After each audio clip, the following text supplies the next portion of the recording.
bienvenue dans votre émission préférée qui fait son grand retour pour cette année 2026. Bonjour dans le chat, bonjour le plateau, comment ça va?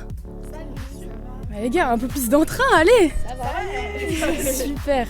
Nous sommes ravis de vous retrouver pour ce 3e épisode de Greenwatching. Aujourd'hui, vous l'aurez compris, on va parler des Jeux Olympiques d'hiver, ce grand événement sportif qui revient tous les 4 ans et qui fédère le monde autour de lui. Bon, le monde entier, oui. Par exemple, est-ce que vous aviez déjà entendu parler des Jeux asiatiques d'hiver, initialement prévus en 2029, organisés en plein désert de l'Arabie Saoudite? Vous aussi, vous aviez cru à un prank, n'est-ce pas?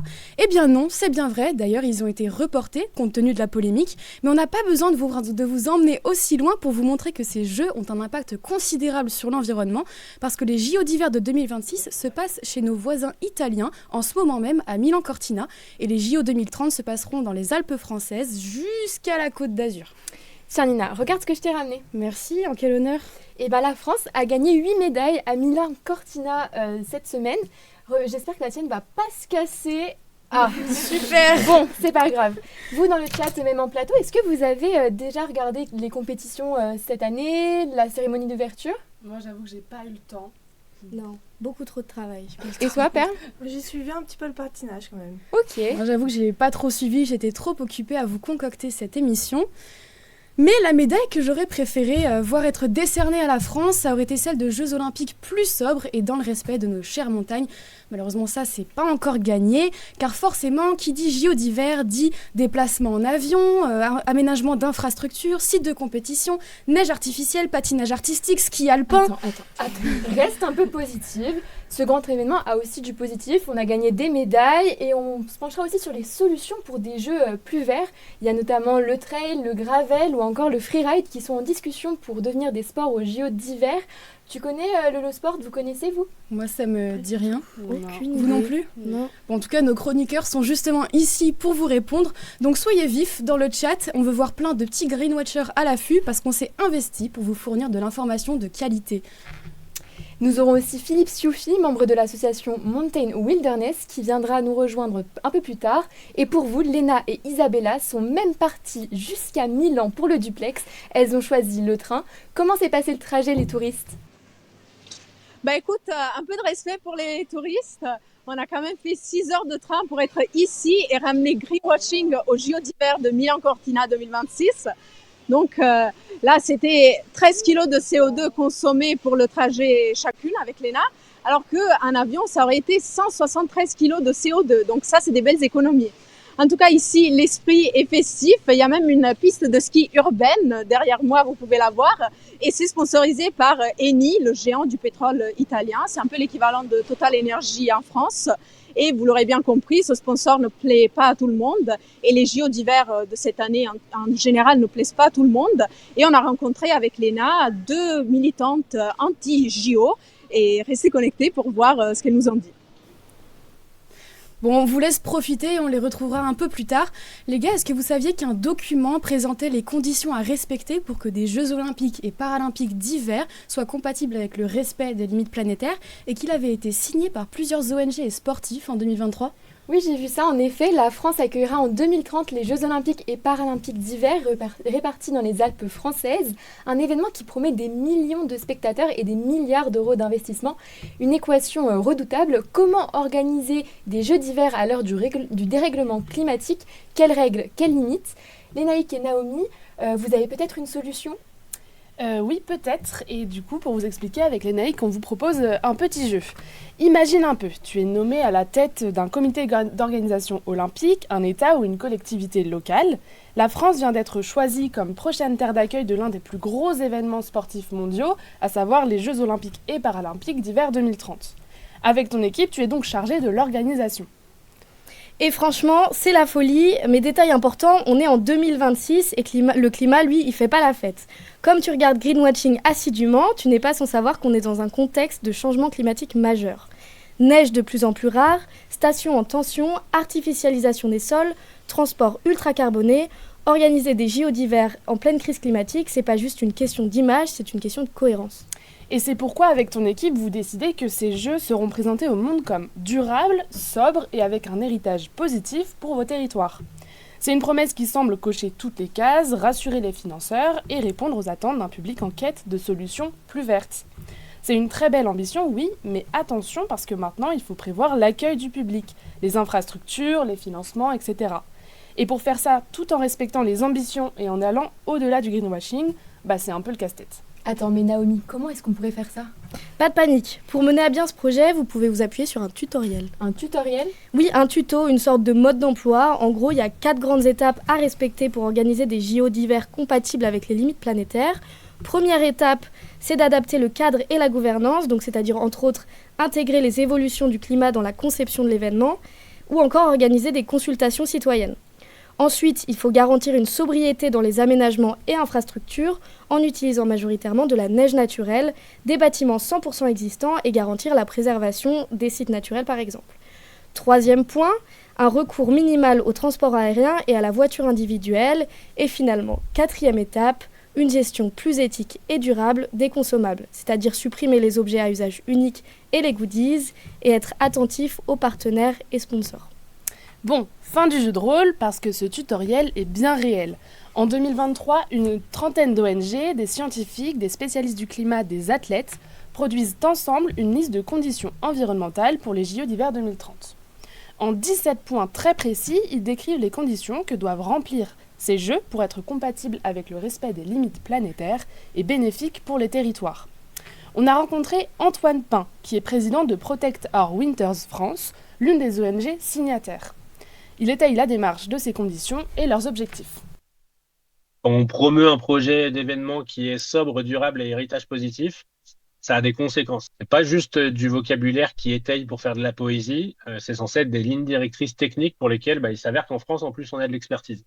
Donc ces critères-là, ça a été l'objectif de dire, d'accord, c'est comme ça que vous nous présentez le projet, super. Et nous, on va mettre dans les mains des citoyennes et des citoyens via voie médiatique la réalité concrète de ce que ce vocabulaire-là veut dire, en prenant une base consensuelle, on va dire, et peut-être pas la plus ambitieuse, c'était le respect de l'accord de Paris.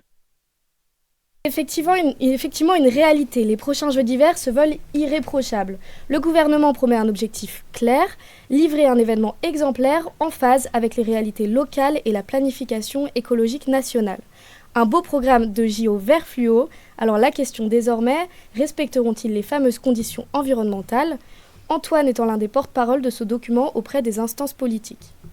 On l'a emmené jusqu'au plus haut de l'État, à savoir à l'Élysée, cette réponse de critères.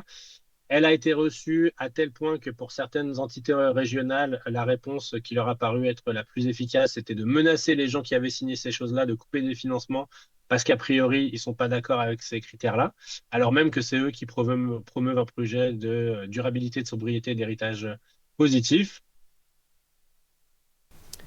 Bon, clairement, ces conditions ne sont pas encore au centre des préoccupations. Et pire, certaines sont déjà en train de sauter. La loi olympique, adoptée définitivement au Parlement le 5 février dernier, prévoit par exemple d'exempter les 20 hectares de construction pour le moment prévus pour les JO 2030 des quotas de l'objectif zéro artificialisation nette. Cet objectif prévoit depuis la loi climat et résilience de août 2021 que tout ce qui est pris sur la nature doit être rendu. Traduction, on va pouvoir grignoter un peu de nature sans contrepartie, juste pour les JO. Une manière de ne pas pénaliser les communes concernées, certes, mais aussi une première violation flagrante du tuto écolo. Donc si on revient à notre jeu de rôle, force est de constater que les joueurs n'arrêtent pas de revenir à la case départ. Les règles existent, le tuto aussi. Maintenant, il faut savoir s'ils seront vraiment appliqués sans tricher pour les Jeux Olympiques d'hiver 2030.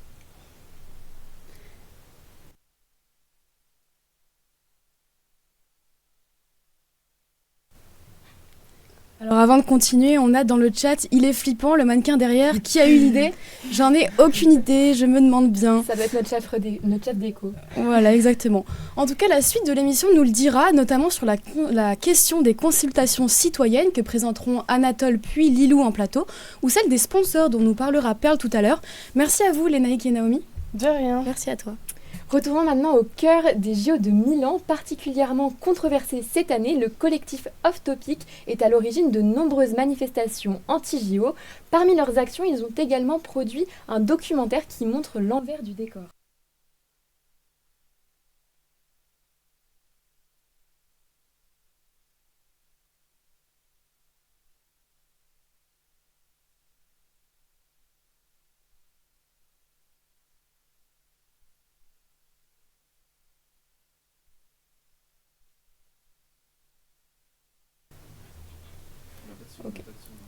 Bon, du coup, on les entend pas, on les retrouvera un petit peu plus tard et on parlera du documentaire qu'elles ont évoqué. En tout cas, les JO d'hiver 2026 sont en cours à Milan, mais Nice se projette déjà vers la prochaine édition. La ville recevra les épreuves de curling et para-curling, mais aussi de hockey, para-hockey, de short-track et de patinage artistique. Une décision qui ne fait pas l'unanimité et un point notamment cristallise les tensions. Quel sera le coût de ces Jeux pour les Niçois? Eleana et Émilie sont parties enquêter pour nous. Difficile d'y voir clair. Personne ne sait vraiment combien vont coûter les Jeux Olympiques 2030. D'après le budget prévisionnel, pour Nice, la facture des infrastructures devrait approcher les 274 millions d'euros, dont 37 millions financés par l'argent public niçois. Un montant qui divise les Azuréens. Ça va être un coût très élevé et est-ce qu'on va supporter tout ça? C'est le contribuable qui va payer, c'est sûr, mais ça va être des impôts augmentés, c'est sûr. Franchement, déjà qu'on paye pas mal d'impôts. Si c'est reversé pour des JO qui vont durer que quelques jours, ici, je pense que effectivement là, j'étais pas au courant de tout. Je trouve ça un petit peu aberrant. Et je pense qu'il y aurait d'autres choses qui pourraient être plus intelligentes à faire avec cet argent. Est-ce que ça va faire en sorte que les commerces et le domaine de l'hôtellerie peut-être va bien fonctionner? C'est possible, donc c'est une bonne chose. Je pense que ça va rapporter du monde. La somme sera investie dans les infrastructures, 186 millions pour la construction d'une nouvelle patinoire sur ce terrain vague, 86 millions pour le village olympique et 2 millions pour la rénovation des routes. Une chance, selon certains. Ça va coûter 20% aux communes. Imaginez sur Nice 20% pour avoir ensuite en héritage un énorme complexe omnisport avec une grande patinoire. Ça ne se refuse pas. Mais pour d'autres, c'est déjà trop. On demande aux plus fragiles et aux personnes les plus modestes de se restreindre. On ne voit pas pourquoi, en fait, on va aller dépenser autant d'argent public pour des Jeux olympiques. L'investissement sera-t-il rentable? Si au sein de la majorité municipale niçoise on assure que oui, invoquant un rayonnement international au service de l'économie locale, impossible pour l'heure de chiffrer les éventuelles retombées économiques. 4 ans après les Jeux d'hiver de Beijing, aucun chiffre précis ne peut attester du retour sur investissement.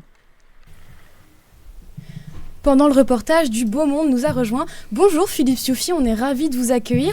Vous êtes délégué du Var et membre du conseil d'administration de l'association Mountain Wilderness.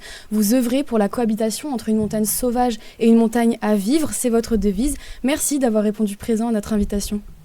Bonjour et merci de nous avoir sollicités. Alors vous avez bien résumé, effectivement, vous avez bien regardé notre site. Nous sommes une association reconnue d'utilité publique. Qui a plusieurs agréments, dont un sur la protection de l'environnement. On est une branche française d'une association internationale, il y a plusieurs Mountain Wilderness, et on est une branche très active parce que ces dernières années, elle est montée en puissance. On a une équipe d'une dizaine de salariés maintenant, on a presque 2000 adhérents et on a plusieurs milliers de bénévoles. Très bien. Et donc vous avez pu entendre la chronique de Lénaïque et Naomi. Est-ce que vous avez peut-être une réaction à cette chronique? C'est clair que on n'est pas très en faveur des Jeux de 2030, surtout de la façon dont ils sont en train d'être organisés, voire désorganisés. On en reparlera, je pense. Exactement. C'est ça. Et Antoine Pain, vous le connaissiez, c'est ça? Oui, bien sûr, on est en lien avec d'autres associations, pas uniquement sur les JO, mais sur la protection des montagnes. Donc, une association qui protège les glaciers, naturellement, on est en lien avec eux. Oui. Très bien. On va maintenant passer à la chronique de Perle. Tu es là pour nous parler des sponsors des JO. Le comité d'organisation des JO a donc dévoilé son budget pour les Jeux de 2030, 2,1 milliards d'euros. Un budget financé pour une grande partie à 75% de recettes privées. Cette part inclut donc les droits TV, les billetteries, les partenariats. Et donc, c'est sur ce dernier point que le financement du plus grand rendez-vous sportif international n'est pas champion de l'éthique environnementale. Voilà, Perle, tu as décrypté ça pour nous. Qu'est-ce que tu peux nous dire? Oui, c'est ça. Alors, historiquement, les JO n'ont pas été sponsorisés par les acteurs les plus verts. Parmi les sponsors mondiaux, donc le plus haut partenariat possible, on retrouve Coca-Cola, partenaire historique depuis 1928, qui s'occupe notamment des boissons pendant les Jeux, mais qui est aussi médaillé d'or. Est-ce que vous saurez me dire de quoi, par exemple? Médaillé en échec écologique, je sais pas. On n'est pas loin. D'après l'ONG Break Free of Plastic, il était en 2023 premier pollueur plastique pour la 6e année consécutive. On retrouve aussi sur le podium Toyota, qui était partenaire mobilité officiel depuis 10 ans pour les Jeux, et qui en 2024 a émis, d'après Greenpeace, tenez-vous bien, plus de CO2 que la France, tout simplement. Et enfin, on retrouve le fast-food, évidemment médaillé de l'éthique. Vous l'aurez deviné, McDonald's, qui a été partenaire pendant 40 ans. Mais l'argent, il pourrait servir à financer des JO plus durables, non ? Oui, et d'ailleurs, le comité d'organisation des JO dit vouloir rompre avec cette mauvaise réputation de jeux polluants. Pour les Jeux 2026 à Milan, le partenaire premium Enel, donc gros fournisseur d'énergie, s'engage par exemple à fournir de l'électricité 100% issue de sources renouvelables. Eni, donc on l'a vu plus tôt, Isabella, c'est une grande entreprise d'hydrocarbures italienne et elle mise, elle, sur l'innovation en finançant des alternatives comme le biocarburant, les recharges électriques ou encore des torches olympiques avec plus de 60% de matériaux recyclés. On peut que applaudir, il n'y a pas de petites actions. Oui, alors quand même, on a retrouvé la semaine dernière Greenpeace dans les rues de Milan qui manifestait contre ce fameux partenariat avec Eni. En fait, pour l'ONG, le message est absurde. On ne peut pas déclarer des jeux durables tout en faisant la promotion d'entreprises polluantes. Forcément. Oui, et par ailleurs, 2 organisations environnementales dénoncent dans une étude appelée Olympic Torch le rejet important de CO2 pendant les Jeux de Milan. Donc en plus du rejet à hauteur de 930 000 tonnes de CO2 calculé officiellement, qui peut entraîner une fonte du manteau neigeux de 2,3 km², ce qui correspondrait à 1300 patinoires olympiques, de quoi avoir la place de faire pas mal de triple axel. Les 2 organisations montrent que cette estimation ne prend pas en compte les émissions des CO2 des partenariats, liées notamment à la hausse des ventes de biens et de services assez polluants. L'étude Olympic Torch a donc mis en avant les émissions de carbone de 3 des partenaires des JO de Milan. On retrouve Eni, donc partenaire entreprise d'hydrocarbures, et Stellantis, constructeur automobile, qui sont tous 2 partenaires premium, ainsi que ITA Airways, compagnie aérienne, le transporteur officiel des JO. Et leur impact à E3 serait à hauteur de 1 300 000 tonnes de CO2, et près de la moitié de ces émissions sont produites par Eni, de quoi faire parler. Oui, ça me rappelle un truc, cette bataille entre partenaires polluants et ambition écologique. Oui, on a déjà vu ce débat, vous l'avez peut-être déjà vu, autour du parrainage, du possible parrainage de Total pour les Jeux de Paris 2024. Anne Hidalgo, maire de Paris, s'était opposée à la candidature de Total en tant que sponsor premium, dénonçant une incompatibilité de valeurs. Mais Emmanuel Macron défendait plutôt la politique de transition écologique de Total, qu'il estimait compatible avec celle des JO. Mais comment financer des jeux de manière plus responsable ? Eh bien, on ne peut pas faire les sponsors quand on fait des Jeux olympiques, évidemment. Mais du coup, le rapport de Olympic Torch propose plutôt de remplacer les contrats des secteurs polluants, donc compagnies aériennes, énergie fossile ou constructeurs automobiles, par des entreprises plus transparentes sur leur empreinte carbone, à faible émission et qui présentent des plans à court terme pour réduire ces émissions. Ils estiment qu'un tel changement est possible, comme l'a montré l'interdiction des sponsors du tabac dès les années 90. Aujourd'hui, on serait un peu choqué de voir Martin Fourcade, une clope au bec pendant les JO. Donc, si on part sur les JO 2030, depuis novembre, la chasse aux sponsors est lancée. Le président du comité d'organisation des JO, Edgar Gros-Piron, déclare vouloir constituer une véritable équipe de France des entreprises engagées au service de la réussite des Jeux et de la transition de la montagne. Reste à voir si les partenaires choisis joueront collectif pour la planète pour se démarquer des éditions précédentes. Très bien, merci Perle pour ta chronique. Philippe Stuffi, vous avez entendu à la fois le reportage sur le prix à Nice et la chronique de Perle sur les sponsors. Que pensez-vous de la façon dont l'argent est dépensé pour ces Jeux ? Déjà, on pourrait dire que ce qui concerne les JO de 2030, les sponsors privés ne se bousculent pas au portillon. À l'heure actuelle, je crois qu'il n'y en a aucun qui est sur la ligne de départ. On a un budget qui est estimé, un budget public, donc qui est estimé alors qu'on n'a même pas la carte des sites. On a vu que pour les Jeux de Cortina, en 2019, quand ils avaient obtenu les JO, ils avaient un budget de 1,5 milliard. On en est actuellement à 5. Voilà. Historiquement, tous les budgets estimés ont été explosés, et ça, c'est sans tenir compte en plus des déficits. Très bien. Bon, alors on va se concentrer sur un tout autre dossier, celui des concertations citoyennes. Comment ça s'annonce pour la vie des citoyens ? On va dire qu'on souffle le chaud et le froid. Bon, alors on va écouter Anatole qui nous fait le point. À votre avis, est-ce qu'un collectif citoyen peut faire chavirer un des événements sportifs les plus attendus de la décennie? Peut-être bien que oui. Le 26 janvier dernier, le tribunal administratif de Marseille a enjoint à la Solideo d'assurer la publicité prévue par le Code de l'environnement et la Convention d'Aarhus. Une explication s'impose. La Solideo, c'est la société qui s'occupe de réaliser les grands travaux d'infrastructure pour les JO 2030. Et la Convention d'Aarhus, on verra ça plus tard. En gros, le tribunal impose à l'organisme olympique de faire preuve de plus de transparence. Et ça, c'est inédit. C'est pas moi qui le dis, c'est Delphine Lara, membre du collectif citoyen JOP 2030. On est les seuls en fait à avoir posé la question alors devant le comité d'Aarhus, donc au niveau international, sur la pertinence de s'engager dans des grands projets sportifs d'envergure internationale alors que la catastrophe climatique, environnementale actuelle devrait constituer la boussole pour notre prise de décision. Bon, ok, c'est inédit, mais il manque des pièces du puzzle. Comment est-ce qu'on en est arrivé là? En juillet 2024, il reste 3 pays en lice pour les JO 2030. La Suède, la Suisse et la France. Mais quelques mois avant l'attribution, les 2 pays se font dégager. Problème, les JO se déroulent 5 ans et demi plus tard. Et je sais pas si vous avez déjà essayé d'organiser des JO, mais 5 ans et demi c'est très court. Et puisque c'est très court, c'est dur de rester dans le cadre législatif.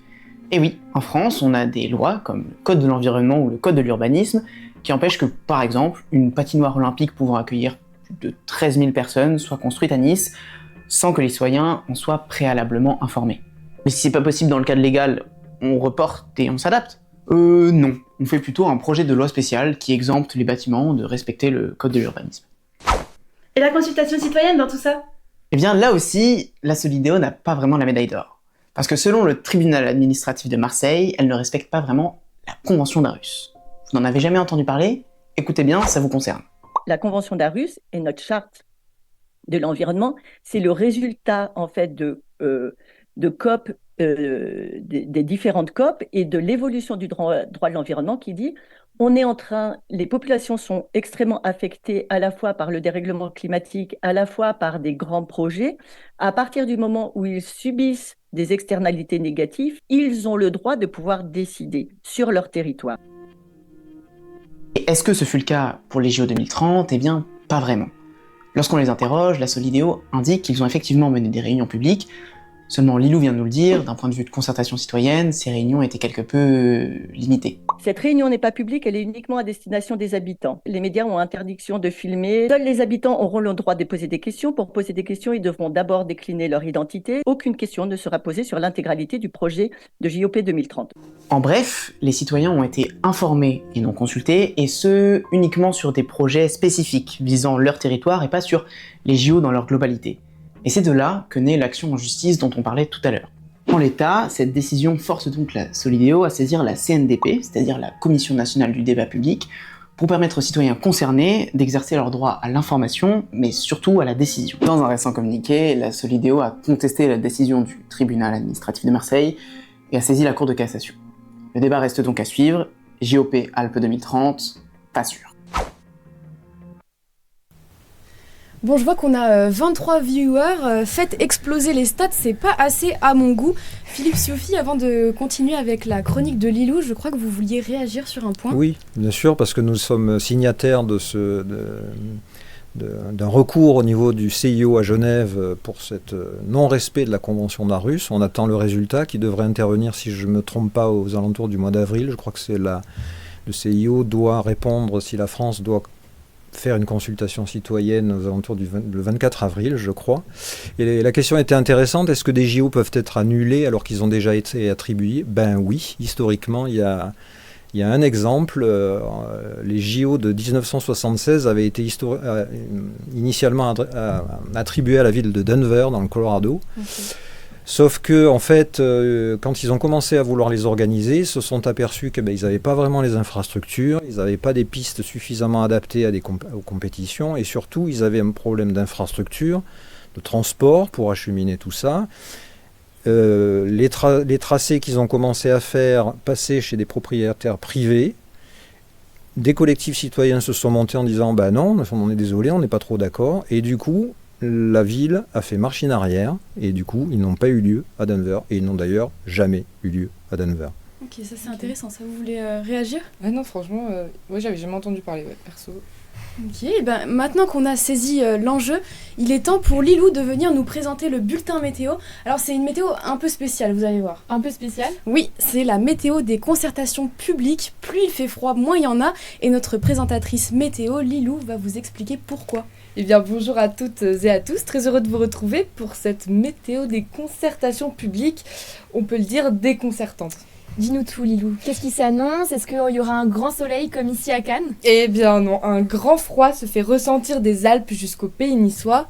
Un vent hivernal recouvre Nice et ce n'est pas parce qu'elle accueille les sports de glace, mais bien parce qu'aucune concertation publique n'a été menée. Pourtant, dans la partie ouest, un village olympique viendra se dresser pour une somme de 87 millions d'euros. La mairie de Nice prévoit également de construire une deuxième patinoire à côté du stade Allianz pour l'occasion, et pour un coût supplémentaire de 186 millions d'euros. T'as un vrai potentiel Miss Météo là. Donc du côté des concertations publiques, comme je vous le disais, il n'y en a pas eu et aucune n'est à prévoir. J'ai contacté la mairie, ils ne prévoient pas d'en faire, mais ils feront des réunions d'information comme ils en ont déjà fait. Certains politiques réagissent, comme Juliette Chénel-Leroux à l'opposition ELV et membre du collectif NoJO. Celle qui est candidate au municipal face au maire sortant Christian Estrosi en a fait un argument de campagne. Elle déclare pour France Bleu Azur « On ne va pas demander aux Niçois de payer pour 15 jours d'événements ». C'est compréhensif. Rappelons juste que, si je peux me permettre, cette fameuse patinoire de Nice, initialement le budget c'était 112 millions. Les derniers chiffres qu'on a pu avoir, qui sont difficiles à obtenir de la part de la Solidéo, je crois, on dépasse déjà les 200 millions d'euros. Aux toutes dernières nouvelles, et alors qu'on vient d'en détruire une à Nice. Voilà. Donc, Et avant de continuer avec Lilou, dans quelles conditions les JO 2030 ne pourraient-ils pas se produire dans les Alpes? C'est une question dans le chat. Dans quelles conditions? Si effectivement la CNDP était saisie, qu'il y ait une vraie consultation citoyenne et que finalement les gens des territoires se prononcent majoritairement contre, on va voir le résultat. Ça sera les pouvoirs publics qui prendront leurs décisions. Mais bon, c'est possible.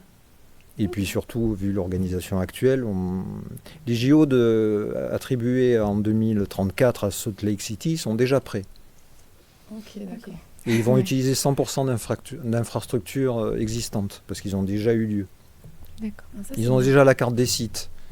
Enfin voilà, à la limite, eux, ils seraient prêts en 2030, bien avant nous. Recyclage.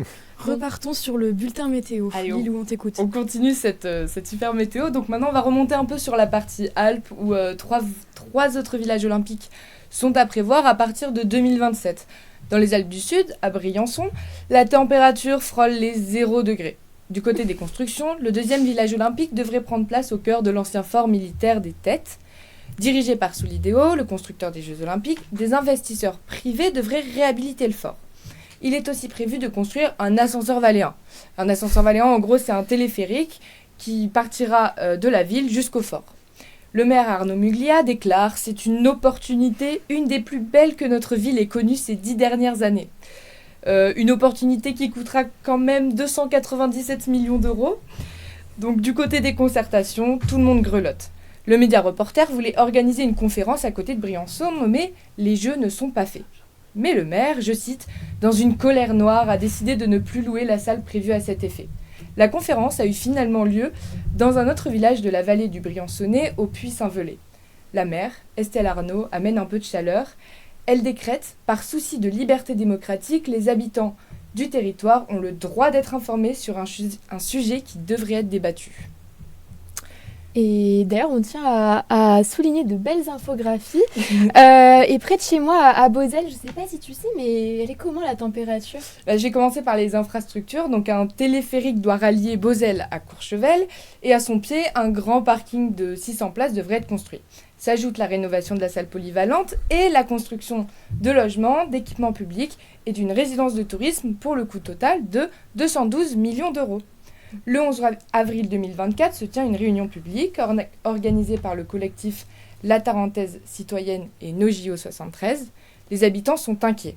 Certes, ce téléphérique permettrait de désengorger le trafic entre Beauzelle et Courchevel, mais pour eux, les financements publics pourraient être utilisés pour la transition et la préservation du milieu. L'ancien skieur de fond, Stéphane Passeron, réagit. L'industrie de la neige va s'arrêter, cet argent devrait être utilisé pour préparer la reconversion. Les pouvoirs publics doivent réfléchir à l'après. Et en 2025, on se réchauffe un peu. 2 concertations publiques sont organisées ce mois-ci. Des élus locaux viennent répondre aux citoyens sur les inquiétudes liées à ces travaux ainsi qu'au financement. Bon, on se réchauffe un petit peu, mais qu'en est-il du dernier village olympique ? Eh bien oui, pour finir, donc le dernier village olympique se dresse à Saint-Jean-de-Sixte. Alors ici, on a eu le droit à un 20 degrés ressenti -10, et vous verrez pourquoi. Donc le comité a choisi ce village estimant qu'il est assez urbanisé et éviterait trop de construction. Les athlètes seront logés par exemple dans un centre de vacances restructuré. Malgré ça, la Solidéo veut tout de même construire 75 logements supplémentaires, un hôtel et un gymnase. Bon, à ce moment-là, les questions des habitants ont alors fusé, notamment sur les contraintes de déplacement pendant les travaux ainsi que le coût. Maintenant, grâce aux médias reporters, on le sait, le coût sera de 51 millions d'euros. Alors c'est une première. Une concertation est organisée, honorée par le maire et des représentants de la Solidéo. Et en fait, le thermomètre chute, les clauses sont claires, pas de médias, pas d'enregistrement, pas de vidéo. Chaque participant doit donner son nom, son prénom et ne peut poser de questions que sur un sujet concernant son propre quartier et non sur l'ensemble du projet JO 2030. Une réunion sous contrôle et sans débordement. Un froid glacial surplombe la salle. Alors, Delphine Lara, présidente du collectif JOP30 est claire, on a le droit à l'information et notre participation doit être garantie. Très bien. On peut rajouter une autre infrastructure qui va faire débat. Il est prévu de faire des travaux colossaux pour rénover la ligne de chemin de fer entre Marseille et Briançon pour enlever 1 heure de trajet. Le coût estimé, c'est environ 300 millions d'euros avec une 50aine d'ouvrages. Il y en a pour plus de 2 ans de travaux. Je ne suis pas sûr que les habitants de cette vallée aient envie de gagner du temps. Pour ceux qui ont fait ce trajet en train, on a plus envie qu'il dure encore plus parce que c'est très beau. Voilà, c'est typiquement le genre de projet qui ne vont pas bénéficier vraiment à la vallée ni à ses habitants. Ils ont plus besoin d'infrastructures durables et de choses qui vont leur permettre de vivre au quotidien et notamment en dehors des périodes où il y a du ski ou où il y a du tourisme. Très bien. Et justement, en parlant des habitants, Lilou, tu nous l'as dit, d'ailleurs, merci pour ta chronique, qu'aucune concertation citoyenne n'avait été faite et menée à bien. Pour vous, en quoi la concertation est importante pour les habitants et leur environnement ? Ça leur permet de s'exprimer sur leurs réels besoins. Les JO vont bénéficier à certains, c'est vrai, ils vont amener certains emplois, mais temporaires. Ça ne permet pas aux stations, et notamment les petites stations de montagne qui malheureusement disparaissent faute d'enneigement. L'année dernière, il y en a, je crois, 5 qui ont dû fermer leurs portes, à commencer par la station dans laquelle j'ai appris à skier. Ça fait mal au cœur, mais il faut malheureusement qu'elles se reconvertissent, qu'elles trouvent les moyens de faire autre chose et que ces habitants puissent y vivre au quotidien, toute l'année. Imaginez qu'il y en ait 5 par an qui disparaissent, les territoires de montagne en France vont devoir rapidement se reconvertir et donc ils vont avoir besoin maintenant, rapidement, de moyens et des moyens qui ne sont pas ceux qu'on va consacrer aux JO. En l'occurrence, ces moyens on ne les a pas, on va emprunter, il faut être conscient de ça. Donc on laisse un héritage de dettes aux communes. Vous avez vu sans doute que déjà, il y a certaines régions qui commencent à dire qu'ils vont peut-être participer un peu moins au financement des Jeux. Donc voilà, ça c'est un vrai souci pour les habitants. Donc il faut leur avis. De toute façon, on s'y est engagé par la Convention d'Aarhus, donc on doit la respecter. Et d'ailleurs, les petites stations de ski, on en reparlera avec la chronique de Léna. En tout cas, merci Lilou pour ces éclaircissements. Margot, toi qui habites pas loin, t'avais été concertée ? Non, pas vraiment en fait. C'était plus de la médiation étudiante. On avait parlé des JO, mais pas plus que ça. Ouais, bon. Maintenant qu'on sait pour la météo et les logements, comment on y va ? Mais tu sais quoi, je comprends l'envie d'aller dans les Alpes françaises, c'est très beau, pour profiter des JO, mais attention cependant parce que les déplacements ne sont pas anodins. Ils constituent la première cause d'émission de CO2 liée aux grands événements sportifs. C'est ce que va nous expliquer Nathan dans sa chronique filmée sur l'impact carbone des transports. 2020, le monde du sport s'arrête brutalement. Une pandémie inédite entraîne l'annulation ou le report de milliers d'événements à travers le monde, puis les compétitions reprennent, mais à huis clos. Très vite, un constat s'impose. Sans spectateurs, le sport perd une grande partie de son intérêt, de sa ferveur, de sa superbe et de son sens collectif. Dans le même temps, un autre constat s'impose, beaucoup plus discret. Les émissions mondiales de CO2 chutent, la raison est simple, les activités humaines ralentissent et avec elles les déplacements. Car se rendre à un grand événement sportif, ce n'est pas anodin. Avion, voiture, train, il peut s'agir de millions de kilomètres parcourus par les spectateurs. Une question se pose alors. À l'heure où la France s'apprête à accueillir les Jeux Olympiques d'hiver 2030, quelle pourra être la part du bilan carbone des transports dans ces Jeux quand on sait qu'ils se dérouleront sur plusieurs sites à travers les Alpes et comment lutter pour la réduire ? D'abord, comprenons d'où viennent ces émissions. En 2024, la France accueillait les Jeux Olympiques de Paris. Selon un rapport du Commissariat général au développement durable, 65% du bilan carbone des Jeux provenait des transports et de l'hébergement des spectateurs. Cela représente 1,36 million de tonnes de CO2. Pour imager, on pourrait dire que c'est l'équivalent des émissions annuelles de la Somalie, ou encore celle de plus de 650 000 allers-retours Paris-New York. Ça paraît beaucoup, mais abstrait. Alors prenons une échelle plus simple, celle d'un spectateur. En moyenne, un spectateur des Jeux de Paris a émis une demi-tonne de CO2, ce qui équivaut aux émissions carbone d'un demi-Paris-New York. Sauf que les spectateurs n'ont pas tous le même impact. Dans cette moyenne, certains viennent en train depuis une ville française, d'autres traversent l'Atlantique en avion.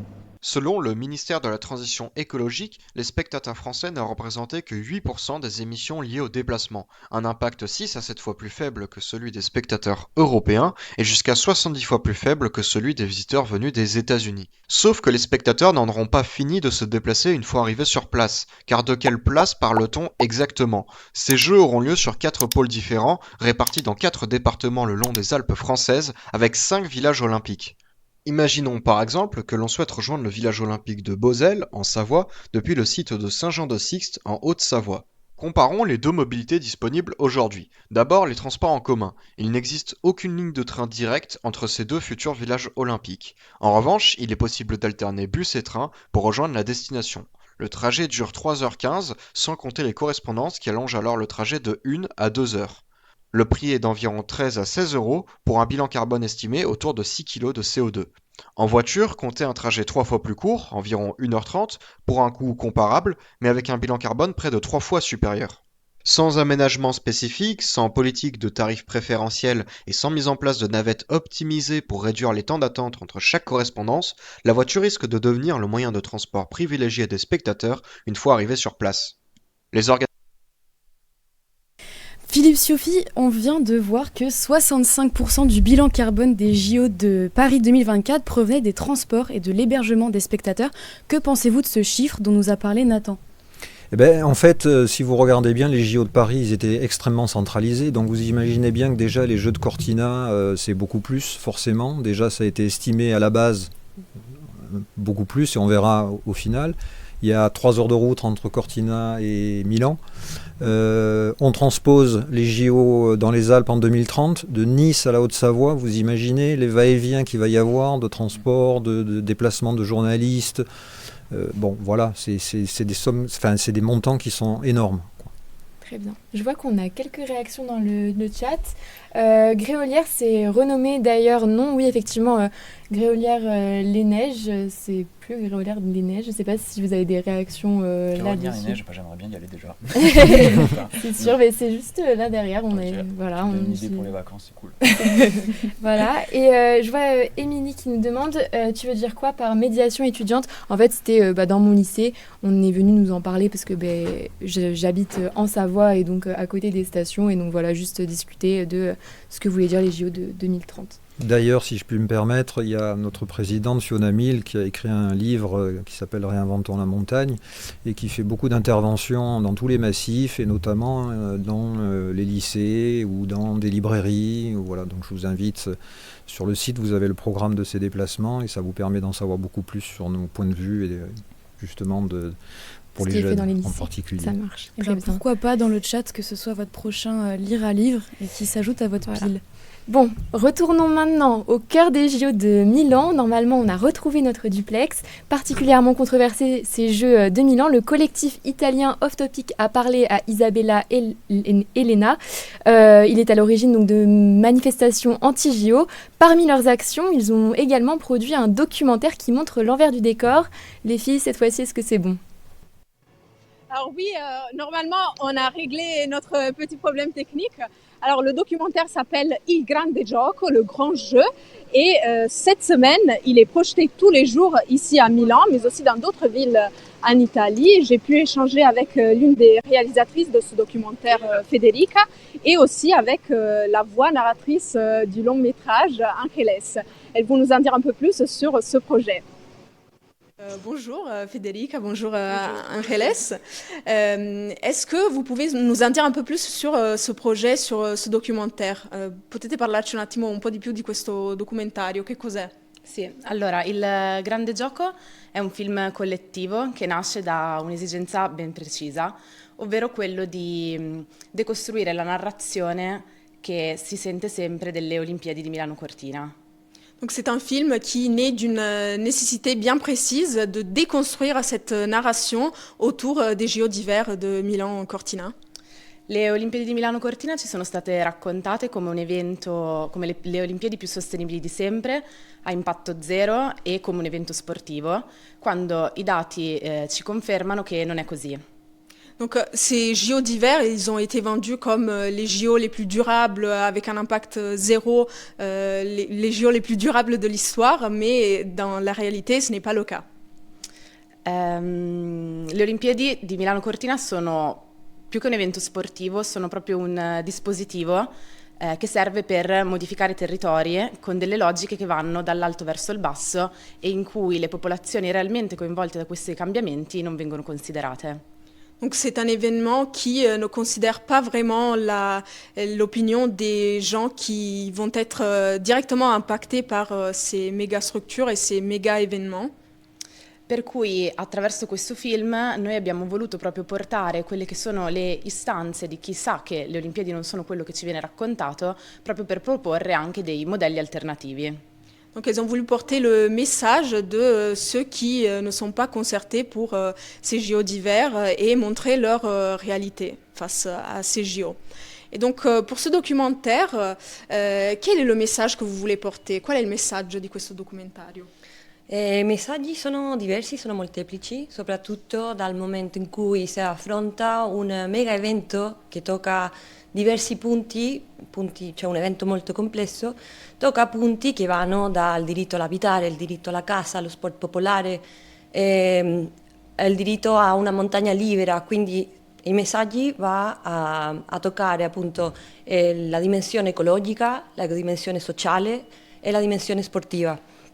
Donc il y a plusieurs messages sur ce documentaire. Ils vont toucher à toute cette dimension de droit au logement, de droit à l'habitat, de droit à un quartier libre avec un accès au sport pour tous. Et donc le message, c'est vraiment de montrer les impacts des JO d'hiver au niveau urbain, sportif, mais aussi environnemental. Come narrazione, come progetto film, appunto, quello che si cerca di fare è smantellare la narrativa dominante delle Olimpiadi invernali di Milano Cortina, appunto per develare, cioè far vedere che un'alternativa con immaginazione si può pensare a riproporre questi tipi di eventi per un futuro che sia veramente sostenibile. Donc ils essayent avec ce documentaire de montrer la réalité des faits qui n'a pas été vraiment durable et de montrer que c'est possible dans le futur de proposer des alternatives à ces gros événements plus durables et plus respectueuses de l'environnement. Et donc quelle serait une alternative possible pour un événement comme ça? Che alternativa si può immaginare per degli eventi di questo tipo?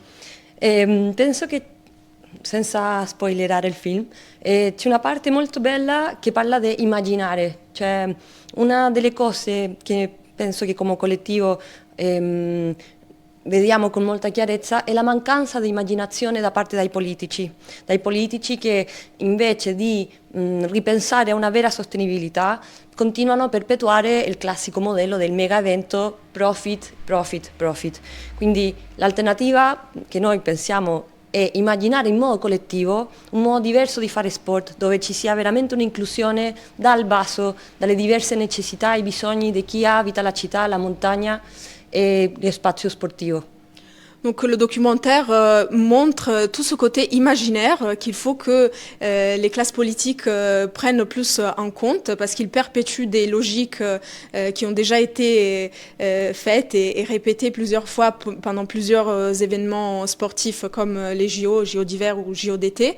Et donc il y a ce côté d'imagination qui est mis en avant, un imaginaire collectif, comment les collectivités et les locaux peuvent imaginer des JO plus durables et plus respectueux de leurs besoins et de leur quotidien. Et aussi voilà, dans le droit à utiliser la montagne comme ils le souhaitent, dans le droit à l'accès au sport, tous ces aspects-là. Donc voilà, merci beaucoup pour vos réponses, pour cette interview. Et voilà, je ne sais pas quoi dire. Voilà, au revoir. Merci les filles, c'était trop stylé la traduction, l'italien c'est quand même la plus belle langue du monde. Et on vous retrouve tout à l'heure pour vous dire au revoir. Est-ce que ça vous a donné envie d'aller voir le documentaire ? Ouais, carrément. Ouais. Carrément, mais s'il est en français. Hein. En français, c'est sûr.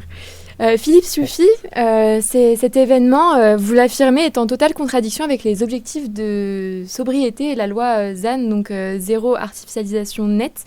Pourquoi est-ce que c'est incompatible avec des enjeux climatiques ? Je crois que vous l'avez dit je crois que c'était le premier reportage qui a bien présenté la chose. On a une loi résilience climat avec un article particulier sur le ZAN donc. Et la première chose qu'on fait, c'est de voter une loi spéciale pour les JO qui donc entérine un certain nombre de dérogations en disant non mais ça ce sont des infrastructures temporaires donc ça rentre pas là-dedans.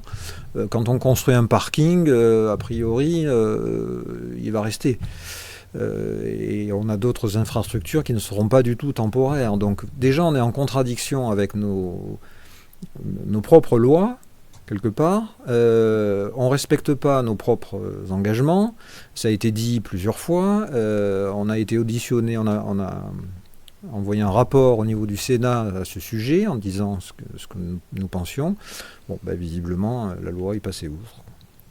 Très bien. Les JO 2026, ils se passent à Milan, on le sait, c'est à l'étranger, donc vous n'avez pas forcément... vous pouvez pas vraiment agir dessus et puis c'est surtout déjà il se passe sur 4 sites différents qui sont en fait très éloignés les uns des autres. C'est ça, et donc vu qu'ils sont déjà en cours, c'est difficile pour vous d'agir vraiment dessus, mais quels sont vos modes d'action pour avoir des jeux plus durables en France du coup en 2030 et comment espérez-vous obtenir gain de cause pour ces jeux-là ? Déjà en fait ça nous permet de voir les exemples qu'il ne faut pas suivre. Ils l'ont fait sur 4 sites différents. Nous on le fait sur 2 grandes régions qui ne sont pas forcément d'accord sur la façon de s'organiser et c'est un peu normal, chacun va vouloir tirer la couverture à soi, organiser le maximum d'épreuves pour avoir le plus de retombées. Donc déjà il y a des départements qui n'auront pas comme les Alpes-de-Haute-Provence qui n'auront pas d'épreuves, ils se sentent floués, mais à contrario ils vont dire oui mais par contre il va y avoir beaucoup de circulation donc c'est normal qu'on ait de l'argent pour moderniser nos infrastructures. Donc Cortina, en fait, nous sert à dire ce qu'il ne faudrait pas faire pour nous en 2030. On espère que ces JO vont, on l'espère, s'orienter un peu mieux que ce qu'ils ont commencé à faire, avec des solutions plus durables. Franchement, on n'y croit pas trop quand on voit les discours actuels. La gouvernance actuelle a déclaré au contraire que ce modèle de JO éclaté, ils allaient s'en inspirer. Nous, on n'est pas d'accord. Et on a des petites remarques dans le chat. L'Assemblée devrait se brancher greenwashing. Et on a une autre question. Comment on peut gérer le bilan carbone des spectateurs ? Est-ce que vous avez des petites idées ? Non. Le téléphone portable. Et vous ? J'ai pas d'idée pour faire ça. Moi, je suis pas compétent en la matière. En revanche, je peux vous dire que si vous voulez des informations très pertinentes sur les impacts environnementaux, vous pouvez trouver sur le net l'étude qui a été faite par Carmen de Jong, qui est professeure à l'université de Strasbourg, où vous avez tout la mesure des impacts, que ce soit en termes de transport, de CO2, de neige, d'infrastructure, avec un historique des JO. C'est très intéressant. Très bien. Ok. Et finalement, à 4 ans du coup d'envoi des JO 2030, c'est le bazar dans le comité d'organisation et d'administration, puisqu'on a recensé des démissions en cascade. Est-ce que ça pose problème dans votre mobilisation d'avoir des interlocuteurs qui changent assez souvent ? Alors c'est vrai qu'on devrait parler de la désorganisation des Jeux plutôt que de leur organisation. D'ailleurs, j'ai entendu récemment que des humoristes s'étaient emparés du sujet pour s'en moquer un petit peu. Oui, c'est assez... ça montre en fait que ces JO partent sur une mauvaise base. Il y a clairement des contradictions dans les gens qui veulent les organiser. Ils ne sont pas d'accord dans la façon. D'ailleurs, certains n'ont pas voulu y aller, on ne va pas revenir là-dessus, ou en sont partis, parce que la gouvernance n'est pas à la hauteur des enjeux, pour nous en tout cas.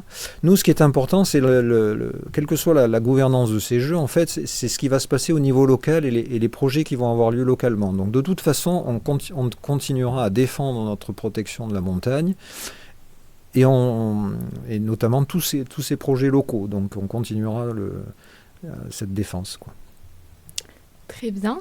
Le reportage qui Je ne suis pas sûr que ce soit fini, les démissions en cascade. Ah oui, peut-être demain, peut-être en ce moment même. On ne sait pas. Ça fuse. C'est ça. Le reportage qui va suivre est sur la neige et est-ce qu'il y en aura assez pour 2030 ? Est-ce que c'est une inquiétude que peut avoir Mountain Wilderness ? Alors en fait, si on voulait un peu être sarcastique, oui, il y aura de la neige, parce que de toute façon, la technologie est là pour faire de la neige artificielle. La neige artificielle, elle est arrivée au JO en 1980, donc c'est pas hier. À Vancouver, par exemple, on a amené de la neige en hélicoptère, parce que Vancouver, c'est au bord de l'océan. Les JO de Pékin ont eu lieu entièrement en neige artificielle, entièrement faite sur place, dans une région aride, dans laquelle il n'y a pas de station de ski. Tout est artificiel, donc on peut le faire. D'ailleurs, il y en a même à Cortina, alors qu'il a neigé, parce que les fédérations de ski imposent qu'on prévoit de la neige artificielle, quelles que soient les conditions. D'accord ? Donc ça veut dire énormément d'infrastructures pour capter l'eau, donc la neige, il y en aura.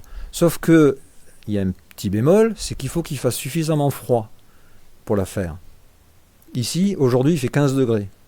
D'accord ? Donc, en 2030, imaginez, par exemple, au-delà de la neige, l'épreuve de patinage, la quantité d'énergie qu'il va falloir dépenser pour faire une patinoire olympique.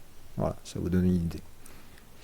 Pour les JO 2030, donc, il faut de la neige. Mais avec le réchauffement climatique, y en aura-t-il assez pour assurer la tenue des épreuves ? C'est ce que sont allées demander Juliette et Emma. C'est parti. Aujourd'hui, les glaciers des Alpes ont perdu la moitié de leur superficie.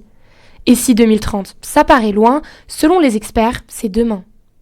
Globalement, 2030, à l'échelle des projections climatiques, c'est la période climatique actuelle. Donc, j'aurais tendance à dire qu'il y a autant de chances qu'il y ait de la neige qu'il y en a aujourd'hui. Il y a autant de chances qu'il n'y en ait pas qu'il y en a aujourd'hui, quoi. L'incertitude météorologique subsiste. Le risque, pas assez de neige en 2030. Et plus il fait chaud, moins il y en a, plus 1,7 degré en France entre les années 1900 et 2020. Une hausse inhabituelle comparée au réchauffement naturel de la Terre, mais les températures, ce n'est pas le seul problème. Il y a des épisodes de plus en plus intenses de précipitations de neige, et puis dans le même temps, on se souvient dans un passé pas si lointain qu'il y a eu des saisons d'enneigement très déficitaires. Non pas à cause des températures élevées, mais à cause d'absence de précipitations. Les JO de Pékin en 2022 dépendaient entièrement de la neige artificielle. Les canons à neige ont tourné pendant 3 mois pour assurer la tenue des Jeux. En ce qui concerne la compétition, puisque c'est ce dont on parle quand on parle des JO de 2030, la situation elle est un tout petit peu différente dans la mesure où quand on pratique la compétition, c'est toujours sur de la neige qui a été produite. C'est quand même globalement une neige qui est utilisée de manière systématique pour la compétition, quelles que soient les conditions d'enneigement naturel par ailleurs. La neige artificielle permet une meilleure performance, mais son impact est réel. En France, 25 millions de mètres cubes d'eau par an sont prélevés pour la produire. Bon alors prenez pas peur, Oscar n'a pas eu le temps de se changer après être rentré de sa session de freeride. Yes, c'est ça, on en parlera tout à l'heure dans ma chronique, vous pouvez continuer, faites pas attention à moi. Voilà, on l'ignore. En tout cas, pour en revenir à la chronique qui vient de passer, si ce chiffre ne vous parle pas, c'est l'équivalent de 10 000 piscines olympiques. Ah oui, quand même. Ouais, en tout cas, merci Emma et Juliette pour ce reportage.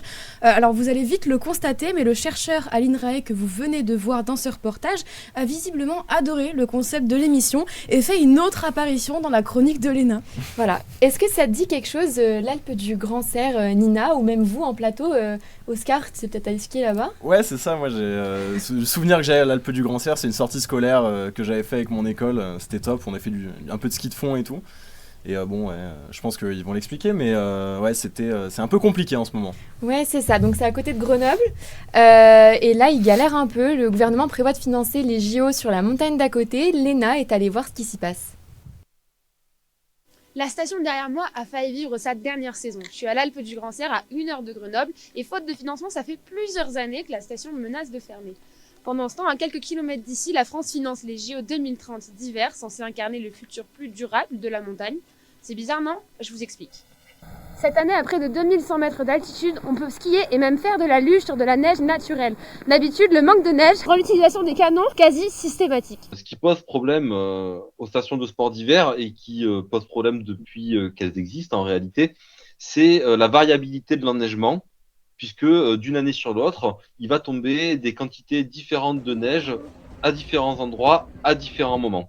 Et en fait, d'une année sur l'autre, on n'est pas capable de savoir si ce sera une année qui sera bien ou mal enneigée. L'équation que doivent résoudre les stations de sport d'hiver, c'est d'arriver à un exercice économique qui soit rentable, ou en tout cas pas déficitaire, en fonction de ces conditions d'enneigement et de cette équation qui est particulièrement compliquée à résoudre. La conséquence directe de ce que nous dit Hugues François, c'est que depuis les années 50, plus de 204 domaines skiables ont fermé en France. Selon le site adaptation-changement-climatique.gouv, d'ici à 2050, le manteau neigeux aura perdu 40% de son épaisseur et les hivers seront plus courts, ce qui va rendre le ski naturel encore plus rare. Effectivement, une période charnière et où en fait le défaut d'anticipation, on peut dire, qui fait qu'on est arrivé à cette situation de rupture, ce qu'on appelle un tipping point, aujourd'hui remet en cause la globalité de la dynamique territoriale et finalement a tendance à pousser les acteurs à vouloir remettre une pièce dans la filière neige malgré ses limites, parce qu'il n'y a pas encore vraiment d'autres alternatives qui se sont développées et qui sont vécues comme des perspectives positives. Mais cette image positive qu'on essaye d'insuffler au sport d'hiver, elle contraste avec ce que les habitants vivent ici. En montagne, on parle de solastalgie, c'est ce sentiment que vous ressentez quand un paysage que vous avez connu ne ressemble plus du tout à ce dont vous vous souvenez. Et c'est ce que ressentent les habitants lorsque des milliards sont promis aux JO alors que leur station vacille et que cet événement risque d'accélérer l'artificialisation des sols et la concurrence entre vallées. Le problème des JO, en fait, c'est le problème qu'on peut poser pour l'ensemble des compétitions internationales, qu'elles soient en été ou qu'elles soient en hiver. C'est effectivement le fait de faire converger de l'ensemble de la planète les personnes vers un point sur cette planète. Avec les JO de Paris, ce qu'on en retire, c'est une image qui est quand même essentiellement une image très positive. Et le risque qu'il y a derrière, c'est que ça encourage à la poursuite du développement des sports d'hiver, quelles que soient les connaissances actuelles sur les impacts et les conséquences du changement climatique sur ces stations, et c'est-à-dire finalement une forme de ce qu'on appelle la maladaptation, le fait que on va trouver des solutions techniques à court terme qui à long terme vont encore rendre plus vulnérables les territoires qui ont adopté ces solutions. Mountain Wilderness, une association qui veut faire cohabiter montagne sauvage et montagne à vivre, l'exprime dans une tribune. Les Alpes n'ont pas besoin du rayonnement supplémentaire des JO, elles sont déjà attractives. Pour l'association, les financements devraient aider à la résilience des territoires menacés et non pas figer la montagne dans un modèle olympique dépassé. Eh ben merci Léna, on parle quand même de stations qui tiennent à peine et quand on sait que la neige va continuer de se raréfier dans les années qui viennent, l'annonce des JO de 2030, ça fait réagir. En plateau, qu'est-ce qu'on a pensé de la chronique de Léna ? Là, on en parlait en off tout à l'heure, on a évoqué le cas d'une station, enfin moi c'est une station en tout cas qui me tient vraiment à cœur, c'est Saint-Pierre-de-Chartreuse. Pas si loin que ça, Grenoble, dans le magnifique massif de la Chartreuse. Voilà, et vous pouvez peut-être en parler un peu parce que c'est vraiment un cas d'école, quoi. Tu en parleras beaucoup mieux que moi vu que tu as skié, mais oui, c'est un cas d'école comme l'Alpe du Grand Cerf, comme le Grand Puy, comme Céuse, comme ces stations qui, alors certaines ont décidé c'est fini, d'autres s'accrochent et ça a été bien dit dans le reportage, beaucoup mieux que moi. Le problème c'est la transition, l'adaptation et quand on n'y est pas préparé, on se retrouve au pied du mur. Ouais, je sais qu'à Saint-Pierre, ils avaient essayé de trouver des solutions. C'était une association qui avait repris le téléphérique historique, puis au final, il y a eu des déboires avec la localité, etc.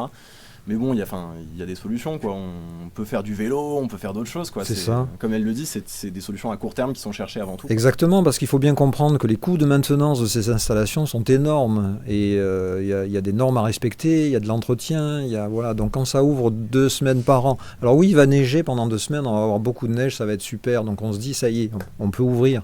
Mais ça dure très peu, il va y avoir un réchauffement. Il faut rappeler aussi que normalement, la neige artificielle, selon la convention alpine, elle est réservée aux endroits exposés. C'est plus du tout le cas. On fait carrément de la neige artificielle un standard. Mais c'est artificiel et ça ne mènera à rien. Alors si c'est pas maintenant, ça sera dans quelques années. Il vaut mieux s'y préparer. Très bien. Et dans le chat, on a quelques questions. Question de Victor. En plus, l'eau est souvent stockée dans des bassines, non ? Alors des bassines, oui, on parle plutôt de retenue collinaire, c'est le terme officiel. Alors oui et non, des fois elle est puisée dans les rivières. Donc par exemple, Serre Chevalier envisage d'étendre son parc de canons à neige, donc ils vont puiser l'eau de la rivière. Les communes s'en sont inquiétées parce que les niveaux sont déjà assez bas. Et donc ça prélève de l'eau qui est nécessaire pour la vie des communes en aval. Il ne faut pas oublier non plus qu'on est tous interdépendants. Cet enneigement donne de l'eau aux cours d'eau, aux réserves d'eau qui alimentent tout ce qui est en aval. Qu'est-ce qui est en aval des massifs montagneux ? Notre région, par exemple. On vit de l'eau des Alpes. Voilà. Donc si elle est prélevée à des usages qui sont que temporaires, qui sont discutables, on est d'accord ? Eh bien, il y en a moins pour l'agriculture, pour tout simplement la vie quotidienne des régions qui sont en aval comme les nôtres, les Alpes-Maritimes, le Var, les Bouches-du-Rhône, et qui sont déjà sous des contraintes de sécheresse énormes. Et autre question qui pourra peut-être faire écho à ta chronique, Victor. Ouais. Vous pensez quoi du ski sur sable ? En tout cas, des petites stations, on va passer maintenant à la technique et à la glisse. Salut Victor, ça farte ? Ça farte, oui, mais sans PFAS de préférence. Je ne vais pas vous parler du fameux surfeur niçois, pour ceux qui ont la ref, mais de chimie, de sport et des substances perfluoroalkylées ou polyfluoroalkylées. C'est le petit nom sympa des PFAS. C'est barbare le terme. Un petit peu, ouais. Depuis le 1er janvier 2026, la France a quand même décroché sa première médaille d'or, puisque c'est le premier pays européen à interdire les produits contenant des PFAS, les polluants éternels, dans les cosmétiques, les vêtements imperméabilisants et les farts, dits farts au fluor, dans le jargon du ski. Alors je me suis demandé comment les sportifs de haut niveau préparaient désormais leur ski pour les JO de Milan. Et est-ce que les médailles d'or sont garanties sans PFAS ? Attends Victor, je te coupe un peu, mais je suis pas sûre que le chat sache ce qu'est le fart. Oui, c'est particulier, c'est sûr. Mais le fart, c'est un produit pour améliorer la glisse du ski, pour de meilleures performances, que ce soit en ski de descente ou en ski de fond. Cela se présente sous forme de savon, c'est appliqué à chaud sur la semelle du ski. Les compétiteurs et les sportifs de haut niveau utilisaient particulièrement le fart au fluor. Mais pas de panique, c'est une appellation différente du dentifrice au fluor, qui lui contient des fluorures. Ok, ça va alors. Les PFAS, ces molécules de la pétrochimie synthétisées dans les années 50, sont très utiles. Elles ont des propriétés anti-adhésives, oléofuges, hydrophobes et sont très résistantes. Et d'ailleurs, est-ce que vous savez où on peut retrouver ces molécules, dans quel type de produits ? Sur les poils. Eh oui, les poils adhésives. Et aussi voilà. dans les baskets de randonnée. Et oui. Dans beaucoup d'endroits, tout à fait. Et c'est assez pratique, tous ces objets du quotidien, mais leur niveau de toxicité est désormais avéré et renseigné par plusieurs études. Une enquête très fournie du Monde parue en janvier 2025 résume l'ampleur du phénomène cartographié à la pluie. Et pour revenir au monde du ski, en 2010, des scientifiques de l'université de Grenoble observaient déjà des conséquences d'une utilisation de fart au PFAS. Cette étude, elle montrait que les techniciens de fartage accumulent dans leur organisme ces molécules. En effet, le fart est chauffé à 850 degrés et appliqué sous la semelle du ski. Se dégagent alors des émanations toxiques respirées par les techniciens. Et sans protection adéquate, les émanations provoquaient des œdèmes aigus, syndrome de détresse respiratoire et parfois même des décès. Le journal L'Équipe l'avait révélé dans une enquête en 2021. Et après avoir intoxiqué les techniciens de fartage, ces molécules se retrouvent sur les pistes de ski. Par abrasion, donc c'est-à-dire par frottement du ski, le fart et les molécules de PFAS sont disséminées sur la neige. À la fonte des neiges, elles se diffusent dans les cours d'eau et contaminent toute la chaîne alimentaire jusqu'à s'accumuler dans le corps humain. En interrogeant des professionnels du ski, certains étaient surpris par mes questions et la plupart m'ont dit qu'ils avaient pris les devants depuis longtemps. D'ailleurs, la Fédération internationale de ski a interdit le fart au fluor dès la saison 2020-2021 et a retardé son application en raison de la pandémie de Covid à la saison 2023-2024. Alors, quelles sont les alternatives à la pétrochimie, Victor ? Alors, j'ai essayé d'interroger des sportifs, mais peu m'ont répondu. J'ai tenté de contacter l'équipe de France de biathlon, pas de réponse, malgré mes relances. Mis à part les commerciaux de ski. Ils m'indiquaient que les cartons de fart au fluor avaient été mis au rebut. Ils n'ont pas voulu révéler leur recette de fabrication pour cause de secrets industriels, ce qu'on peut comprendre. Mais ce qu'ils ont pu me dire, c'est que les molécules sont désormais remplacées par des huiles végétales hydrogénées.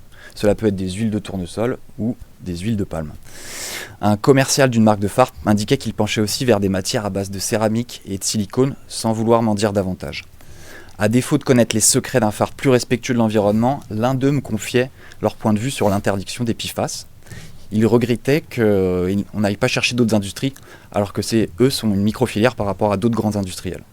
En effet, les chiffres d'affaires le montrent bien, les marques de fart, c'est un secteur représentant une centaine de millions d'euros de chiffre d'affaires, bien loin des milliards des vendeurs de poils adhésifs.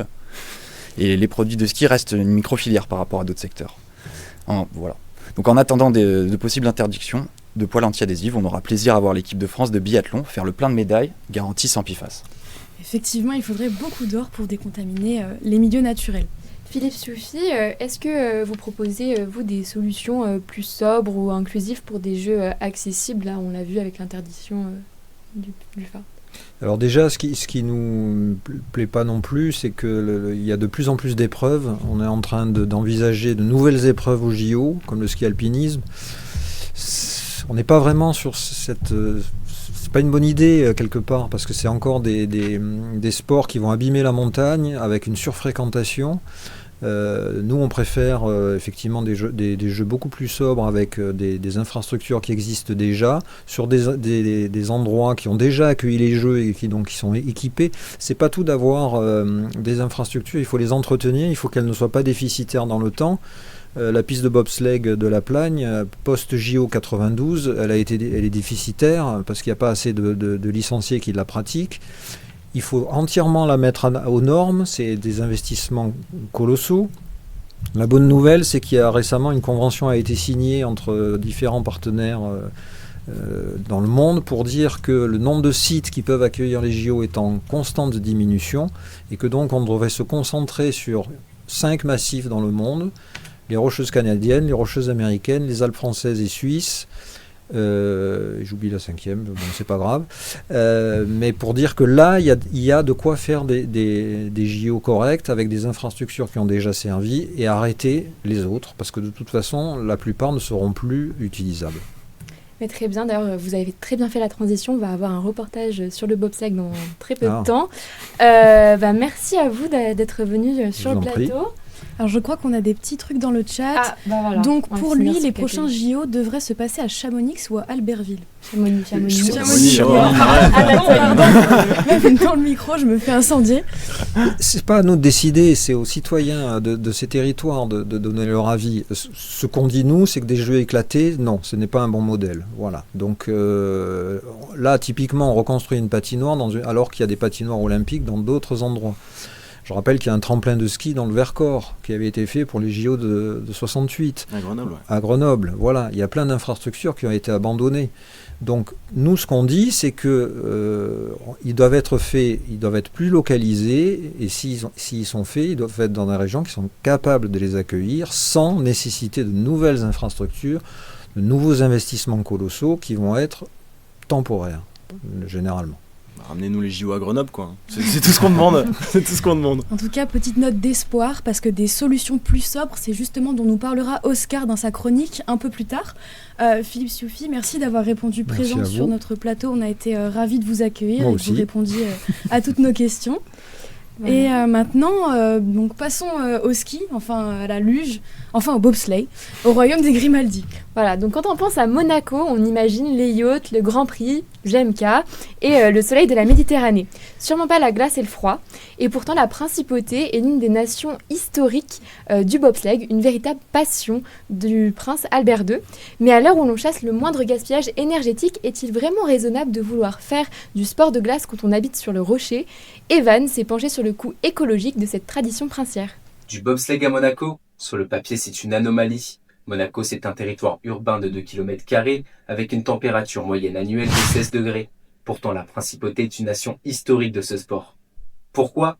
Parce que c'est une volonté politique. Le prince Albert II a lui-même participé à 5 éditions des Jeux d'hiver. Mais au-delà de l'anecdote, une question se pose. Quel est le coût réel de cette ambition pour un micro-État méditerranéen ? Paradoxalement, leur préparation quotidienne à Monaco est un modèle de sobriété.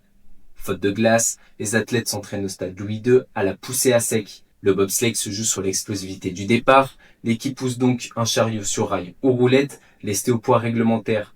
Environ 390 kg pour un bob à 2. Sur ce point, le bilan carbone est quasi nul. C'est de l'énergie musculaire pure. Le problème, c'est dès qu'il faut glisser. Puisqu'il est impossible de maintenir une piste glacée à Monaco, l'équipe doit s'exporter.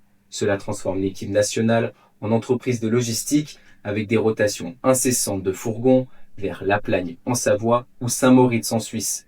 Mais ce transport n'est qu'une partie émergée de l'iceberg. Le principal problème écologique, c'est l'infrastructure elle-même. Pratiquer le bobsleigh, c'est cautionner une industrie ultra-énergivore. Une piste moderne, c'est un serpent de béton de 1500 mètres, réfrigéré 24 heures sur 24. Ici, les chiffres donnent le vertige. Contrairement à l'idée reçue, ce n'est pas juste beaucoup d'énergie. Selon les rapports d'impact environnemental publiés lors des Jeux de Pékin en 2022, maintenir une telle piste nécessite un système de refroidissement massif à l'ammoniac, un fluide frigorigène industriel très efficace mais toxique en cas de fuite, et consomme 3000 MWh d'électricité par saison. Pour vous donner un ordre de grandeur, c'est l'équivalent de la consommation électrique annuelle d'environ 600 foyers français. En clair, maintenir une seule piste de bobsleigh consomme autant qu'un village entier juste pour faire glisser quelques engins pendant l'hiver. Ce modèle est-il encore tenable ? L'actualité récente suggère que non. Pour les Jeux d'hiver de Milan-Cortina 2026, actuellement en cours, la construction de la nouvelle piste a viré au fiasco écologique.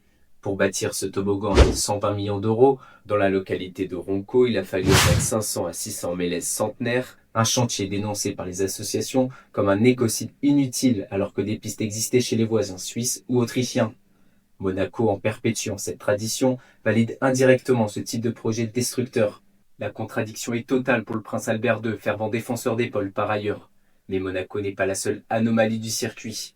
On pense évidemment à la Jamaïque, qui a qualifié 3 équipages pour 2026, perpétuant le mythe du film Rasta Rocket. C'est sympathique, c'est populaire, mais cela masque une réalité gênante.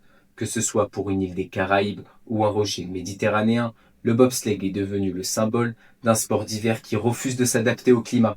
Plutôt que de lutter contre la fonte des glaces à coups d'ammoniac ou de mégawatts, peut-être est-il temps d'accepter que certains héritages du XXe siècle n'ont plus leur place dans un monde à plus de degrés Celsius. Et oui, c'est l'équivalent de 600 foyers pour maintenir une seule piste glacée. Le chiffre est assez terrible quand on y pense. On ne regardera plus jamais Rasta Rocket ou les Jeux d'hiver avec la même insouciance. Parlons ski et environnement. Comment une pratique qui se veut préserver la nature peut la détruire à petit feu ? C'est ce qu'on voit avec toi, Oscar. Et visiblement, tu rentres à peine du ski. Ouais, c'est ça, vous pouvez le voir à mon accoutrement. Bon, déjà, je vais te rendre ta poêle, on fera des crêpes une autre fois, je pense, après le ski, exactement. Donc, ouais, je rentre de chez moi d'une petite session de freeride. Et déjà, est-ce que vous connaissez le freeride là sur le plateau, dans le chat, balancez tout. Ouais, pas du tout. Tovex. Candide Tovex, bah voilà, un des grands noms du freeride, peut-être. Bon, déjà, on va essayer de comprendre ce que c'est le freeride. Quand on fait une recherche, le premier truc, on regarde sur Wikipédia. Père Castor, racontez-nous une histoire. Je vais vous lire la page Wikipédia du freeride. Alors donc, selon Wikipédia, le freeride, c'est une pratique libre et ça consiste à pratiquer un sport ski, VTT, motocyclette, motoneige, etc. hors de tout cadre formel. Le freeride est généralement associé au plaisir des grands espaces naturels vierges, de la prise de risque et de l'absence de compétition à l'exception du ski. Et c'est cette exception qui m'intéresse parce que aujourd'hui, le ski freeride, en tout cas en 2025, a été reconnu par la Fédération internationale du ski comme pratique officielle. Et donc, ça le place dans les débats des sports à ajouter aux JO d'hiver en 2030.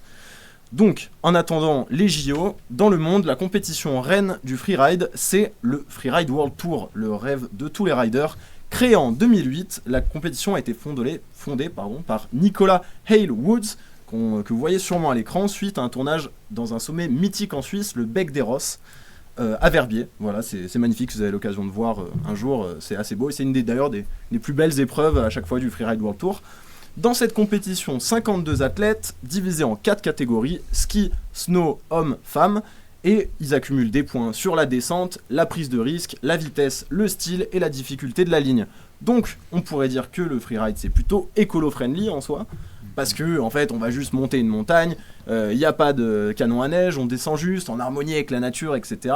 Et bah justement, moi, ce qui me pose problème, c'est le Freeride World Tour, parce que si on jette un petit coup d'œil au calendrier des épreuves, on voit que ces dernières, elles sont dispatchées entre plusieurs pays. L'Espagne, la Géorgie, Alaska, la France, l'Autriche, la Suisse, et jusqu'en 2021 au Japon. Donc ça fait quand même un petit peu de déplacement quand même pour ces athlètes, et c'est pas trop ce que j'appelle être en harmonie avec la nature pour quelque chose qu'on pourrait faire à côté de chez soi. Enfin, si on a la chance d'habiter dans un bel endroit comme la Chartreuse à côté des montagnes.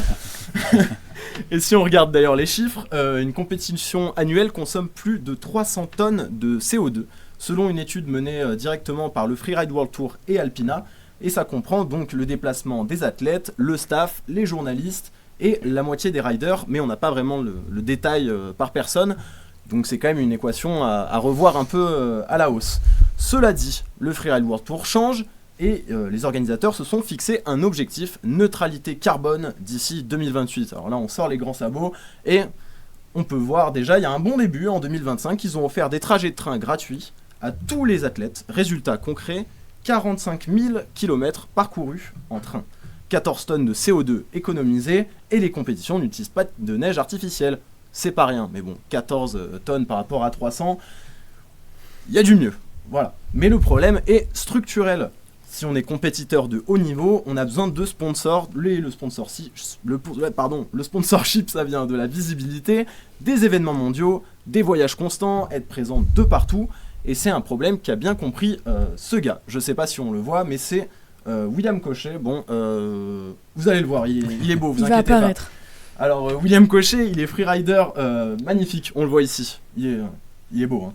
Freerider depuis 17 ans, il incarne une nouvelle vision du ski freeride qui se répand petit à petit et qui s'appelle la pratique en tant que bioskieur. C'est quoi être bioskieur? C'est être biodégradable? Je sais pas, vous en plateau, vous avez une idée? Bioskieur, il est végé aussi? Alors, il est végétarien, mais ça n'a pas forcément de lien. Ah, si, quand même, un peu. Et en tout cas, on est tous biodégradables. Si vous êtes sous une avalanche, encore plus. Bon, voilà, on va faire gaffe. Eh bien, être bioskieur, c'est pratiquer un ski freeride sobre, raisonné et écologiquement responsable. Et c'est cette idée que va défendre du coup William Cochet avec son association Bioskieur. Il a décidé qu'il se déplacerait plus à des milliers de kilomètres pour faire des compétitions. Il reste dans ses Pyrénées pour monter la montagne, montrer la montagne différemment. Et justement, quand on parle de monter une montagne, lui il le fait à vélo avec ses skis dans le dos. Après, il monte les sommets, soit à pied, soit en raquette, soit en ski de rando directement. Pas de présence sur les réseaux sociaux, il fait passer son message via des documentaires qu'il réalise et produit avec son association Biomédia. Et en tout cas, moi, en tant que rider et amateur de documentaires sur le sujet, il a fait des films qui m'ont vraiment touché. Donc pour tous nos Greenwatchers, je vous conseille, vous devez sûrement la voir, la bande-annonce du documentaire Jadis, dans lequel William va raconter les premières ascensions des Pyrénées, il y a plus de 2 siècles, et pour les reproduire avec un matériel identique, donc avec des skis qui ressemblent plus à des planches à pain qu'autre chose, et c'est assez intéressant, hein. Derrière il y a une vraie narration qui est assez belle, le lien est directement dans le chat, vous pourrez consulter ça après notre émission bien sûr. Merci beaucoup Oscar. Vous, dans le chat, quel sport verriez-vous dans les futurs JO d'hiver 2050? On vous laisse répondre et on y reviendra juste un petit peu après. Je sais pas si vous en plateau vous avez déjà des idées. Moi le freeride ça me tente très bien, après il y a la peur. Hein. Ouais. Très bien. Et avant de voir 2050, regardons plus proche, en 2030, 3 disciplines sans neige pourraient faire leur apparition. Est-ce que vous avez des idées? Sans neige, la course à pied. Cyclocross, gravel. Le gravel. Le trail, Le peut-être. trail. Ouais. Eh ben, concentrons-nous sur ce dernier point qui est devenu l'incontournable de nos sommets. Depuis l'an 2000, le nombre de pratiquants augmente de 5 à 10% chaque année. Une popularité telle qu'Edgar Gros-Piron et le comité d'organisation des JO envisageraient de faire entrer le trail aux Jeux d'hiver dans les Alpes françaises, comme beaucoup d'autres disciplines. L'objectif de ces sports, moderniser l'image de la montagne, attirer des têtes d'affiche de la discipline et proposer des JO d'hiver plus durables, avec ou sans neige. Mais le défi est de taille car intégrer un sport dépendant de la fédération d'athlétisme, qui est généralement réservé à l'été, dans une compétition hivernale serait une première mondiale. Alors, projet visionnaire ou fausse bonne idée, direction les sentiers avec Louis et Mathis. Des efforts surhumains, des paysages à couper le souffle et l'ambition désormais de gravir la montagne olympique. Pour certains, l'intégration du trail aux Jeux d'hiver sonne comme une évidence à l'heure de la raréfaction de la neige. Mais pour Simon, habitué des sentiers, le trail à cette période n'est tout simplement pas dans l'ADN du sport. Les gens, on leur demande le trail, pour eux c'est un sport d'été, c'est pas un sport d'hiver. Enfin, et puis c'est deux disciplines différentes. Et puis franchement, même physiquement, ça n'a rien à voir de faire un trail blanc ou un trail classique, quoi. Donc pour moi, c'est deux disciplines à part. S'ils veulent, on fait trail blanc aux Jeux d'hiver et trail estival aux Jeux d'été, quoi. Une question de calendrier, mais surtout de terrain, car qui dit jeu d'hiver dit neige, et courir en montagne dans la poudreuse, techniquement, ce n'est plus tout à fait le même sport. En France, aux Jeux d'hiver, tu vois bien, enfin, tout ce qui est Courchevel et tout, c'est sous la neige. Enfin, pour moi, on peut pas dire qu'on fait du trail aux Jeux d'hiver, du trail classique comme on l'entend. Enfin, le trail classique, on court en montagne, en vrai, il n'y a pas de neige. Au-delà de la météo, c'est le format même de la compétition qui pose problème. Allant de 21 à 80 km, le trail est un format compliqué à faire rentrer dans le cadre des Jeux. On n'aura jamais un 60 km au JO, je pense pas. Donc a priori, comme se dessine le trail au JO, ça serait des parcours en forme de fleurs avec un point central au milieu. Le cyclocross et le gravel, discipline à mi-chemin entre le vélo de route et le VTT, pourraient également entrer dans les discussions. Trail, gravel ou cyclocross seront-ils au programme olympique? Le CIO et le comité d'organisation Alpes 2030 donneront leur verdict lors d'une ultime réunion en juin prochain. Eh bien, je vois, Mathis, que tu n'as pas attendu la décision officielle pour commencer l'entraînement. Eh bah ouais, je me suis entraîné en Haute-Savoie. Et puis ça y est, j'ai pris l'accent. Entre DJ Matafan puis les raclettes à répétition, je me suis bien plongé dans la culture du coin. Mais bon, revenons-y au sujet. On y a discuté avec Simon, le trailer du reportage. Puis il a demandé à sa communauté Instagram de ce qu'ils en pensaient. À la question trail running au JO d'hiver, il y en a 20% qui étaient pour, 24% contre, puis pour 56%, la discipline aurait plutôt sa place au JO d'été. Et vous, dans le chat, qu'est-ce que vous en pensez? Déjà, le chat, vous avez répondu par rapport en tout cas. Il y a le... Merci. Ouais, mention spéciale pour ton accent. Mention spéciale pour Il y a le ski juring, l'ice cross. Au moins, il y a plus d'émotion dans ces sports qu'au biathlon. Ski juring. Ski juring, oui, c'est c'est avec quand on est tracté par un chien, donc pourquoi pas l'apparition aussi d'animal lors des JO, ça pourrait être sympa, je pense. Belle proposition de Evan. Vous avez d'autres idées dans le chat à nous mentionner? L'ice cross, qui est un sport sur patin, assez dynamique, également pour amener. Ok, intéressant. Margot, tu fais quoi là? Ben moi je vais tester le freeride en fait. On n'a pas fini, faut remercier tout le monde avant. Ah oui, punaise, j'ai oublié, pardon. Alors merci à tous nos chroniqueurs, toute l'équipe en régie avec Maxime Zulian et Robin Bernard à l'édition, Samuel Chéron-Gomez à la réalisation. Merci au duplex, Isabella et Léna. Vous allez faire quoi maintenant? Bah écoutez, pour vous dire au revoir, on a une petite surprise pour vous. On est venu récupérer la flamme olympique pour la ramener à Nice. Alors si pour l'aller, pour venir jusqu'à Milan, on a mis 6 heures de train, pour le retour, on va être encore plus vertueuse et on va essayer de faire le retour sur la côte à vélo. Alors je pense que pour 2030, on devrait y arriver, mais on se tient au courant. Allez, merci. Oh, bien. Allez, bon, on se dit en 2030 alors. Un grand bravo à tous, on a été ravis de vous présenter cette émission. Merci à vous derrière votre écran de nous avoir suivis et d'avoir échangé avec nous. Et on vous donne rendez-vous le 20 mars 2026 pour un nouvel épisode de Greenwatching. Nous, on reste en contact sur tous nos réseaux sociaux. Notre compte, pour rappel, c'est ejc.media. Vous retrouverez tous les clips des meilleurs passages de l'émission et le replay de cette émission sera disponible sur YouTube. D'ici là, portez-vous bien et on vous dit à bientôt sur Greenwatching.